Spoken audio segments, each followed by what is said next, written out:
Sadhguru, we're here in Davos on the banks of the beautiful, stunning, scenic Davos Lake.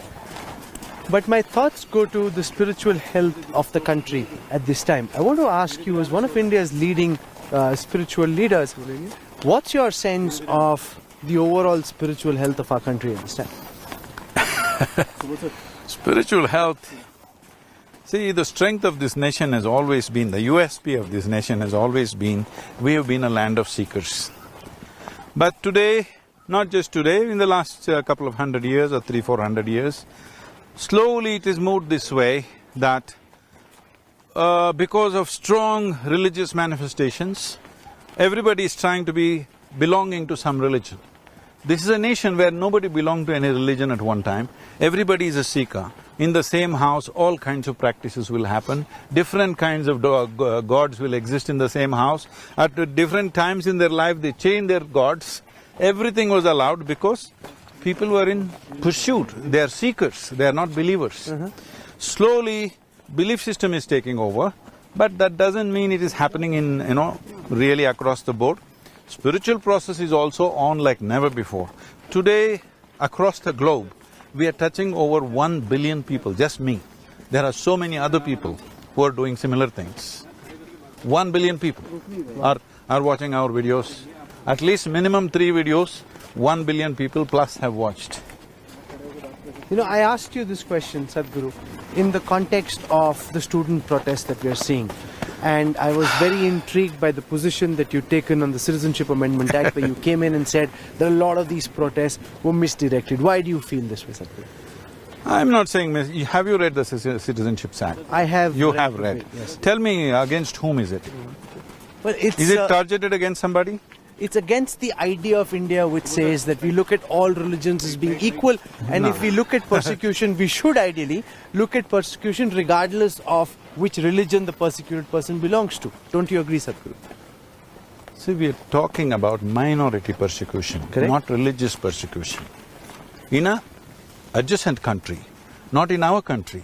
This got nothing to do with the Constitution of India as it applies to Indians. This has got something to do with people who are left behind during the partition time. They stayed back thinking they can live well there also. Nobody really understood these two nations will become so separate. Nobody understood what this line is. So those people who got stuck there and they've been persecuted, for them who are already here for 10-15 years and they don't have anything, they don't have an identity, you're just trying to give them an identity, you're not welcoming new people. So No, I want you to state this. You have read the act. Yes. Tell me, is it against any Indian citizen? No, but here's the point. No, please tell me that no properly. Seeker. Yes, I'll explain. Should it not be about minority persecution regardless of religion? Why should it be that if you're Hindu, if you're Sikh, if you're Christian and persecuted, you're welcome to India, but if you're Muslim, then you're not? And especially from a spiritual guru like you. No, this is a completely wrong way you are looking at it. You want controversy right now on your camera, that's all I see. Okay, please don't do this because this is about the nation. Yes. Right now, this is minority persecution, means religious minority, because they are theocratic states. They are not secular nations. They are theocratic states, and there is a certain level of persecution for all of them. So all those who are persecuted are one time. It's a one-time pardon, okay? Because they're already here. After 2014, you cannot come. They're already here. Now what you're saying is, why can't everybody come? Those who are persecuted. No, are you short of population in the country? Are you short of population in our country? We don't need anybody. Hindu, Sikh, Christian, nobody we need to have. But they're already here with us without an identity. That is all it is about. So if you want to make an issue out of it, because you like a controversy, you can make it. But I'm just honestly saying, as far as I can see, it doesn't affect any Indian citizen. But I'm seeing on the television cameras, this poor Muslim woman, a young woman in her 20s with a child, some TV anchor shows the microphone and asks, what is this? She's saying, we are all Bharatvasis, just because we are Muslims, why our citizenship is being taken away? But the anchor doesn't make any effort to correct her and say, this is not true, your citizenship will not go. He doesn't say that, he just enjoys the controversy. Why are you guys doing this? Is it true that young Muslim woman, we lose her citizenship? No, of course not. Then why are we doing this? But what do you make of the fear? There is a sense of palpable fear. We're seeing what's happening at Shaheen Bagh. The failure, that is because of the kind of things that have been communicated. Government has definitely failed in its ability to communicate the idea, okay? What is simply for somebody else, nothing to do with you, you're protesting thinking it's against you, but somebody obviously communicated it this way, right? And you are also trying to say the same thing now. Don't say this. This is not about Hindu-Muslim, this is about the nation. This is not at all about the Hindu-Muslim because it is not concerned with the Hindus in the country or Muslims in the country. This is about people who are already in the country from another nation without any identity. You're just trying to give them one-time identity. You spoke of how the government failed in its communication. Where do you think they erred? How should this matter have been handled? Probably such a benign issue, they never thought this will be organized this way. It is definitely a lapse. No question about it. It is a failure. Unfortunately, right now, Indian states are here, Karnataka is here and Madhya Pradesh is here seeking investments and stuff. Tell me, right now, if you want India's economy to explode into growth, the most important thing is external investments. We are looking at $2 trillion investments. Who will invest their money in a place where buses are burning on the street? All of you guys just enjoyed this, unfortunately. Please don't do this. Buses are burning on the street. First of all, buses don't belong to the government. Buses belong to us. Why are you burning it? It's our money. And who will come and invest in our nation when buses are burning? Why don't you tell the people clearly, this is not about you, this is about somebody else? So why do you think these students are protesting? One is you spoke about the Muslims protesting. There are lots of young students from IIT, IIM, all kinds of colleges and universities. Initially it happened, I don't think they're continuing to protest because I think they all realize. Some are protesting about fee hikes, some are protesting against police atrocity, whatever. Those are different issues, I don't want to get into all that. These are law and order issues. Don't make it into a national issue, it is not. Local issues. Local sub-inspectors and DSP should handle. For everything you want to make a national kind of a crisis, it is not. But people are hurt. Some people are feeling insecure.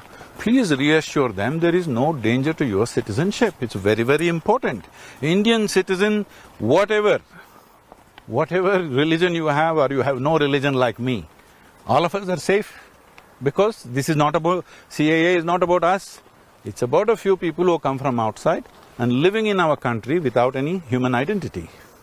What's the way to heal? What's the path to… Please, all of you media should speak.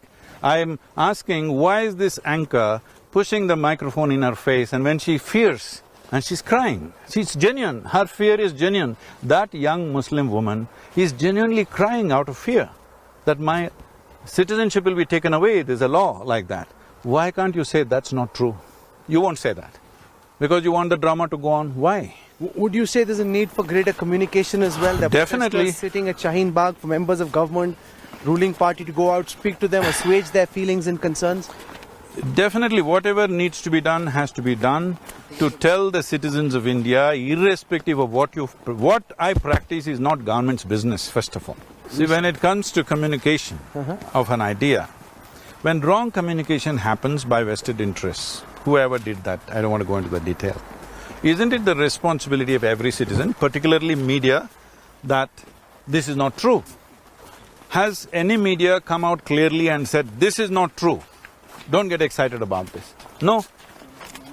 Do you think that a lot of the apprehensions were also created because senior ministers initially linked the NRC and the CAA? Possible. And therefore, you know, a lot of this is not necessarily media creation. There's so many different comments in parliament, I agree with that. Some people gloated about it, how we're going to hit you with this, because even they did not understand what the policy is about, what the law is about. So some people gloated about it, some people misused it, all this has happened. But let's understand, we as a nation, we still have 400 million people who have not eaten properly. What is our responsibility for them? We need investments to grow.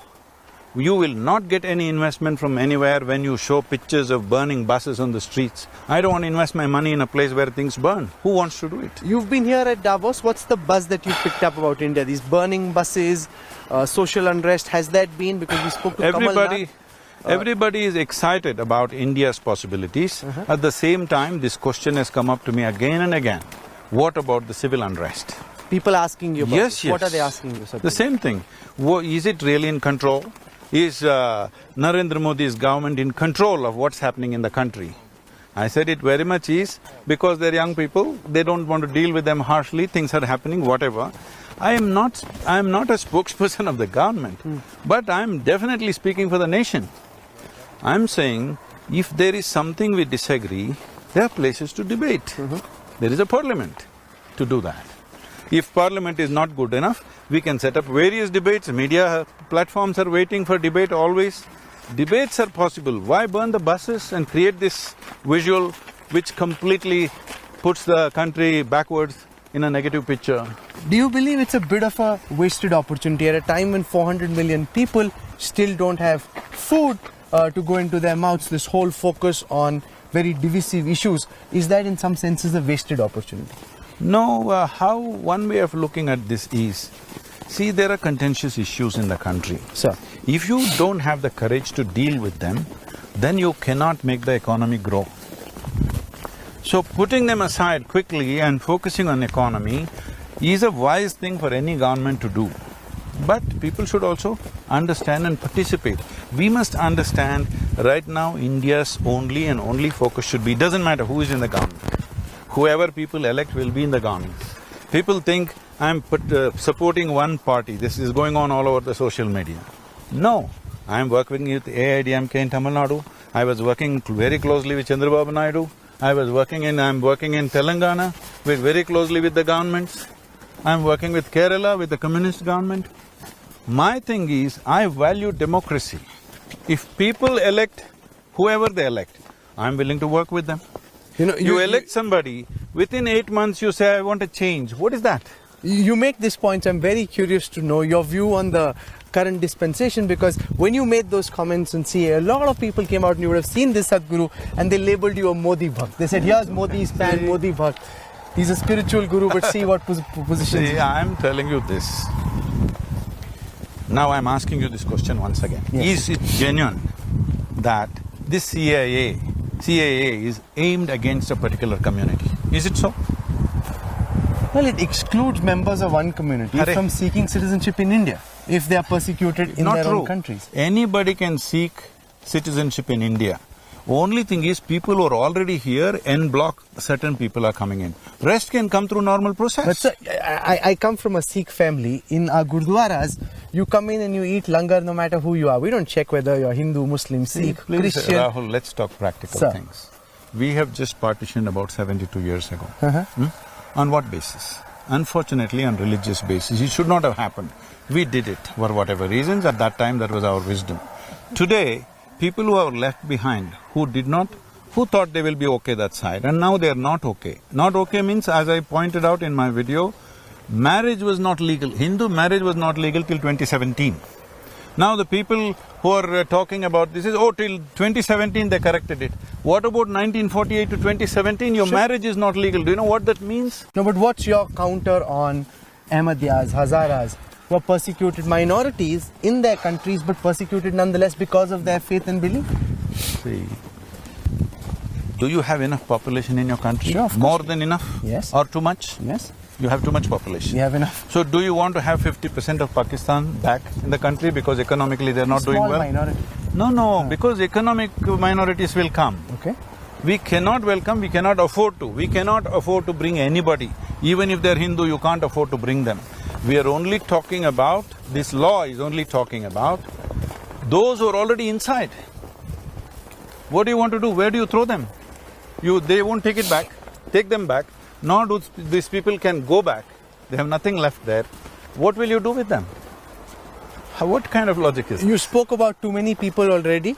does that indicate that you would strongly back a population control law? Is that something? 100%. I am the only one for last 25 years talking about it and being popular with every religion. Hindu, Muslim, Christian, everybody hates me because I am saying first control your populations. Because we are too many people for the land that we have. You think they should be hum do hamare do, seal like? See, you can, in a democratic country, you cannot control forcefully, but by incentives you can control. You can incentivize those who consciously decide certain things. Incentivization has to be there, otherwise nature will take care of you. See, if you don't do it consciously, nature will do it in a very cruel way. So, you sidestepped my question on responding to critics who are labeling you a Modi Bhakt. See, you are a journalist. Yes. Your name is on. Yes. All right, your face is on, your name is on. There are a whole lot of them who are anonymous journalists. They can say whatever they want to say. See, if I say something, if there is a lacuna in what I have said, please point it out to me. You talk about my mother, my wife, you're not only illiterate, you're also uncivilized. That's all I can see. As we come to the end of this interview… what kind of people will attack the woman in your home? No, it's not fair. It's not right. It's not right. Because you're uncivilized, that's all it is. It's not right. What is there to say about They them? can have a view on the positions you're taking, but to attack somebody's family member is totally not right. That's all that's happening. Has anybody pointed out what's wrong with what I have said? Has anybody done it? Can you do it to me? No.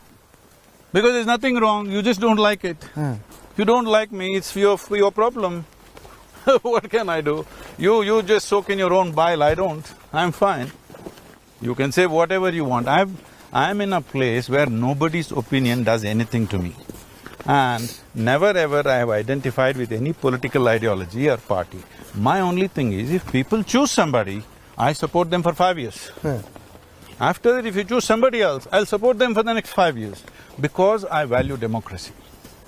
If you think democracy is nothing, your opinion is everything, I'm sorry, I'm not with you. Sadhguru, as we come to the end of this interview, which has just had such a beautiful setting here along the Davos lake, I want to get you to tell all those who are watching a bit about the mindfulness retreat, the sessions that you're doing over here in these very, very stressful times. What's your… These are not stressful times. No, for everyone, in different ways. No. Times are not stressful. Individual people can be stressful if they wish to be. I am not stressful. Okay, so what's your message for the youth in terms of keeping their sanity, their heads on their shoulders, and not getting swayed by all that they see around? So we need to understand this. If you want to create a quality society, a quality nation and a quality world society, the most important thing is you create quality human beings. If you don't do any work on quality human beings, and then you think there'll be a fantastic world, those who talk about your mother and wife for every small thing, how do you create a quality world with these people? Unfortunately, they are minority, okay? If that becomes majority, you will have to leave this world. Fortunately, they are minority. Here, I'm saying in the economic forum, in a business place, they're dedicating half a day for a retreat, okay? This is because they understand without creating quality human beings, there is no quality world. A good human being is a good world. You've spoken as you always do from the heart. We leave it to those who are watching to decide what they think of this. Sadhguru, for joining us. Thank you so much. Thank you. Thank you.